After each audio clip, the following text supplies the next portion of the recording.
প্রতিটি মানুষের সাথে শুধু হ্যালো হাই সম্পর্ক রাখতে হবে, কারণ মানুষ আপনাকে যে পরিমাণ ভালোবাসা দেখায় আসলে ততটা ভালোবাসে না।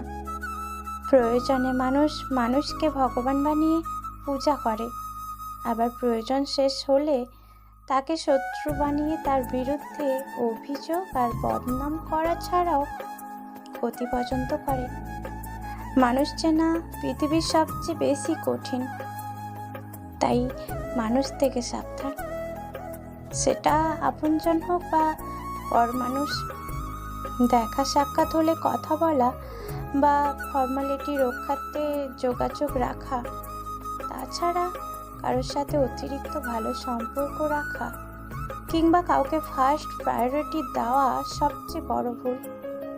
মানুষ মাথায় উঠে নাচে, তারপর নোংরা রাজনীতির খেলা শুরু করে। মানুষকে অল্পতে আপন করে নেওয়া, সহজেই উপকার করা, তার বিপদের দিনে পাশে দাঁড়ানো, আর্থিক সাহায্য দেওয়া, ভালো কিছু করতে সাহায্য করা, অতিরিক্ত স্নেহ করা, ফার্স্ট প্রায়োরিটি দেওয়া কিংবা মানুষের থেকে ভালো কিছু এক্সপেক্ট করা সবচেয়ে বড় বোকামি। সত্যি কথা এটাই, মানুষকে বেশি দাম দিলে নিজের দাম কমে যায়। দিন শেষে কেউ না থাকুক, অন্তত নিজের আত্মসম্মান নিয়ে থাকাই শ্রেয়। স্বপ্ন মানুষকে বাঁচতে শেখায়, আবার স্বপ্ন ভেঙে গেলে মানুষ একটু একটু করে শেষ হয়ে যায়।